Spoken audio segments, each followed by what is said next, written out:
इन दिनों प्रदेश में शिक्षा व्यवस्था में युक्ति युक्तकरण को लेकर कांग्रेस बड़ा आंदोलन करने जा रही है। इसे लेकर पीसीसी अध्यक्ष दीपक बाज ने मीडिया से बातचीत करते हुए कहा कि युक्ति युक्तकरण से 45,000 से अधिक शिक्षक के पद समाप्त हो जाएंगे। इसके कारण 10,000 स्कूल बंद हो जाएंगे, तो वहीं बस्तर के 1625 स्कूल बंद हो जाएगा। उन्होंने सरकार पर आरोप लगाते हुए ये भी कहा कि शिक्षकों की नई भर्तियां ना करनी पड़े, इसलिए सरकार शिक्षकों को युक्ति युक्तकरण कर रही है। उन्होंने आगे ये भी कहा कि साई सरकार षड्यंत्र के तहत शिक्षा व्यवस्था चौपट करने में लगा है। उन्होंने सरकार को चेतावनी देते हुए कहा, सरकार की शिक्षा नीति में बदलाव कर, अन्यथा कांग्रेस इस नीति के विरुद्ध आंदोलन करेगी। देखिए, हमने शुरू से इस चीज को कहा कि नक्सलवाद समाप्ति के आड़ में ये अपने निजी चहेते उद्योगपतियों को यहाँ के खनिज संसाधन को सौंपने आ रहे हैं, और हमारा दावा सच भी हुआ।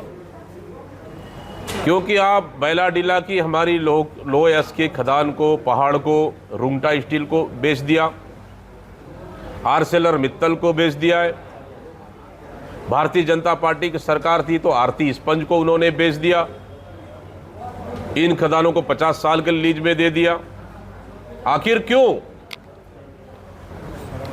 क्या हमारा दावा सही साबित नहीं हुआ क्या? जिस चीज की हमको शंका थी, जिस चीज को हम लगातार प्रश्न उठाते रहे कि ये हमारे खनिज संसाधन को बेचने के लिए बस्तर लगातार आ रहे हैं, और वो सही साबित हुआ। और फिर मैं कह रहा हूं, बहुत जल्द ही अडानी का एंट्री होने वाला है। अडानी का भी एंट्री हो जाएगा, आप देखते रहना। उस दिन कहना मेरा दावा गलत है, इसका भी जल्द एंट्री होने वाला है।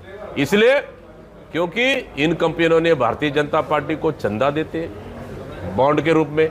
रुंगटा स्टील ने दिया 50 करोड़, फिर आरसेलर मित्तल ने दिया 50 करोड़। इसलिए उनका कर्ज का अदा कर रही है भारतीय जनता पार्टी और सरकार।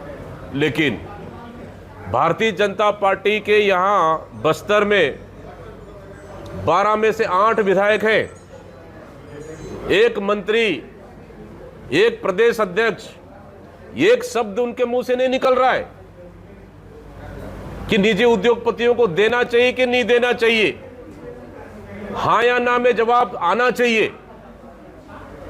जो रुंगटा स्टील और आरसेलर मित्तल को बेचा गया है पहाड़ खनिज संसाधन का, वो सही है या गलत, इसका बयान आना चाहिए। नंबर 1। नंबर 2, 10,463 स्कूल बंद इस सरकार ने किया, और वहीं 1629 स्कूल भी हमारे बस्तर संभाग के आदिवासी क्षेत्रों में भी बंद कर दिया इस सरकार ने। क्या यह सही है या गलत, स्कूलों को बंद करने का? आखिर क्यों आवश्यकता पड़ी बंद करने का? क्या इसका जवाब आएगा?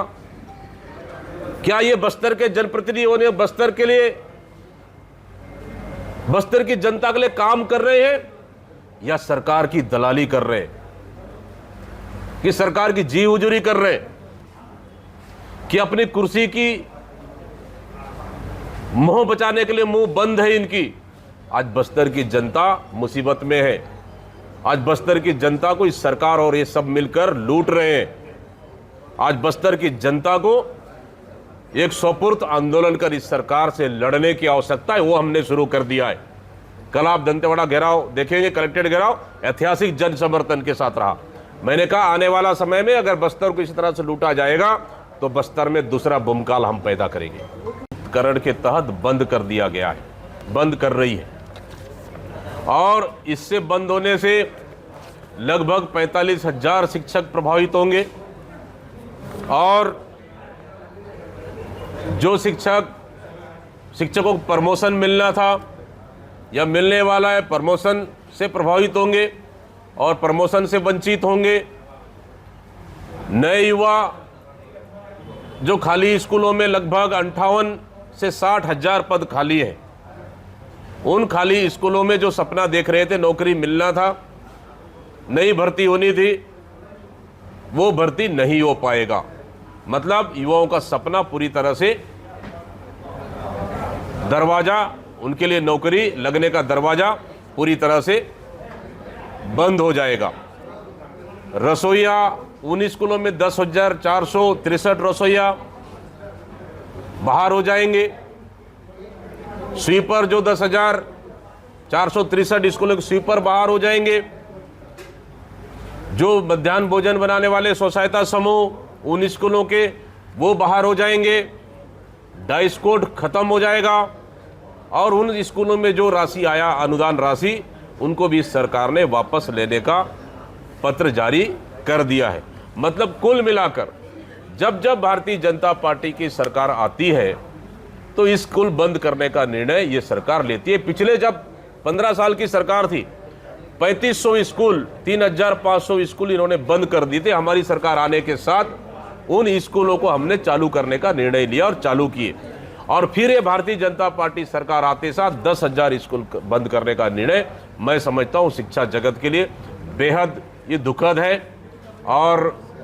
और कहीं ना कहीं इसको लेकर पूरे शिक्षक संघ 28 तारीख को जबरदस्त सरकार के खिलाफ में विरोध प्रदर्शन किए हैं। लेकिन एक तरफ सरकार की नीति देखिए आप, एक तरफ बच्चों के भविष्य बनाने वाली स्कूल को बंद कर रही है और दूसरे तरफ 67 से अधिक नए शराब दुकानें खोल रही है।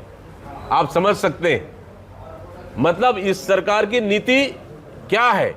स्कूलों को बंद और दारू दुकान शुरू करना, चालू करना, बढ़ाना, यह कौन सा तरीका है। इसके लिए कांग्रेस पार्टी ने निर्णय लिया है कि आने वाला समय में अब ये युक्तियुक्तकरण के तहत बंद होने वाले स्कूलों के खिलाफ में, सरकार के खिलाफ में फिर से बड़ी लड़ाई लड़ने जा रही है। इसके लिए डेट, इसके लिए समय और आंदोलन, चरणबद्ध आंदोलन के लिए डेट का ऐलान बहुत जल्द ही हम लोग करेंगे।